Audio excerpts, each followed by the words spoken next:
Vince Colonnades here, and I'm coming up at 11 after Kevin Keatsman on 95.7 FM KCMO Talk Radio. 7:48, good morning. Thanks for joining us on 95.7 FM. Stream us as well if you're working from home on the Alexa or Google device. Just say play KCMO Talk Radio. It's that time of the week. Let's do it. It's time for the good, the bad, and the ugly. Well, the good, I'm going to cheat a little bit. It wasn't from the weekend, but, you know, the 6 a.m. hour is still the weekend around here, right? On a Monday morning.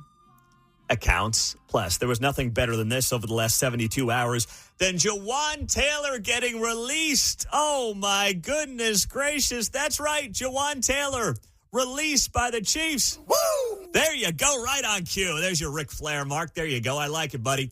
Saving the Chiefs $20 million in cap space, and now we can stop yelling at the TV. 74 again? You've got to be kidding me with this guy. He's killing us at tackle. I think he lined up in the backfield as much as Pacheco last year. Hey, man, listen, I'd be doing the same thing if I was him, trying to get an edge at that right tackle back spot. leg around the corner, yeah. Oh, my goodness. But I just turned sideways. Jeez. I was so sick of him the last couple of years. I mean, who wasn't? You couldn't do another year with Jawan Taylor on the offensive line. You just couldn't do it. And this morning it came down from Adam Schefter, Ian Rappaport, some of the other top guys that Jawan Taylor is out. So, Mark, you got a replacement for me? I know you've been thinking about this for a long time. You've been hoping for this day. You both have a replacement for me. Mark, you go first. I feel like Jalen Moore, who's already on the roster, can just step in and be the right tackle. Okay. John? Yeah, I was with him on that one. Okay. We got him to play the left tackle, but Josh Simmons worked out, and he wasn't injured when he was absent, so we'll hope that absence doesn't transpire again. And you've got the left tackle set up, and so you move Jalen over to the right, and we had that rookie kid playing pretty well at the last game of the season. I can't remember his name. Started with an E. But anyway, they need to draft some tackle. There you go. Sapole. There you go. Look at you guys breaking down the O-line for the Chiefs. I love it. Four-string tight end, Pete. All right. I love that. Good work there, fellas. Well, that was great news that dropped this morning. Now, the bad from the weekend. Some of the media coverage around Operation Epic Fury, not that it's going to shock you at all, but I'll give you a great example here, okay? I'll play this clip from local media. This was from Fox 4, and just the way it gets framed. Here, take a listen. With the United States and Israel pushing out an attack against Iran, it's sending mixed emotions among people right here in the Kansas City metro. Mixed emotions amongst people in the Kansas City metro. And you're like, okay, who are they going to use to represent those mixed emotions? Because I don't know about you, but regardless of what you think about this, there's overwhelming footage all around the country of Iranians celebrating in the streets. Heck, Iranians and Israelis celebrating together in the streets. You're seeing that all across America. So to immediately frame this as, well, you know, people are split. Well, actually, every poll I've seen, and you tell me if you've seen others, I'm all about transparency here, suggest that this attack was largely approved by the American people in immediate polling that has been done by YouGov and some of the other outlets over the last 48 hours or so. So are there really mixed emotions? Well, then the report goes on to talk to somebody who's actually of Iranian descent who's like, this is a great day. And who do they use on the other side to highlight, quote, mixed emotions, end quote? Emmanuel Cleaver. I mean, Emmanuel Cleaver. A man and a woman. You use a politician? That's the best you could do?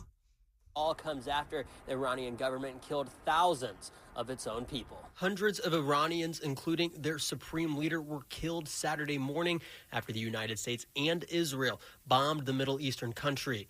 With the Ayatollah dead, Iranian-American activist Merzada Tavakoli says going forward, she feels more positive for the people of Iran. I would be naive to say that there isn't a sense of anxiousness as well, but especially with the news of Ali Khamenei, who was the supreme leader of Iran, being killed as well. I think people are feeling even more optimistic. But Representative Emmanuel Cleaver, while acknowledging the Iranian regime is bad, says he's frustrated that Congress was not informed of the attack ahead of time. Congress which is Article 1 in the Constitution of the United States, has the sole right to declare war. And most of us, probably about 400 or more of us out of 435, didn't know that this was going to happen. So, I'm fine framing like both sides of any story, right? I mean, that's part of what media should be doing. But when you're saying we've got mixed emotions on Operation Epic Fury, and you find someone who is obviously an Iranian American here in Kansas City, and then the other side is Emanuel Cleaver. Well, I mean, Emanuel Cleaver is motivated by more than just what is in the best interest of America, because he's an elected member of the party that's out of power, that is desperately trying to regain power this year in a midterm election. I mean, that's not like an apples to apples when you find one side in favor and one side against. It's just not. So there was a lot of that over the weekend, not just locally, but of course around the country, because, just can't give the guy a win. Let's be honest. It's as simple as that. The ugly from the weekend. Let's go down to Austin, Texas, where on 6th Street, which if you've been down there, that's kind of their big entertainment district down in Austin, Texas, kind of like Broadway in Nashville, if you've been down there. But we now know the individual who was behind a deadly attack over the weekend, a former New York City resident wearing a Property of Allah hoodie and possibly out for vengeance over the U.S. attack in Iran, was behind the fiery bloodbath in Austin, Texas over the weekend. He first became a naturalized U.S. citizen April of 2013. Despite his growing rap sheet that spanned New York and Texas, this individual, whose name is Diaja Diangane, was the alleged killer in Austin, Texas over the weekend that left multiple people dead and 2 people dead, injured 14 others at a mass shooting on 6th Street. On Sunday, the killer had a Quran in his car, was possibly also wearing an undershirt featuring the Iranian flag or other Iranian symbols when he opened up fire at Buford's Backyard Beer Garden near the University of Texas Austin campus, according to sources familiar with the investigation. So this all unfolding late Saturday, early Sunday morning. Law enforcement knew him as an emotionally disturbed person in both New York and Texas before he shot up the Austin, Texas bar early on Sunday morning. He also had a string of previous arrests under his belt in the Big Apple and in Texas, including a 2022 arrest in Texas for collision with vehicle damage. I mean, this guy's rap sheet goes all the way back to 2001 in this country. He notched busts between 2001 and 2016, the year he applied for asylum under the then Obama administration.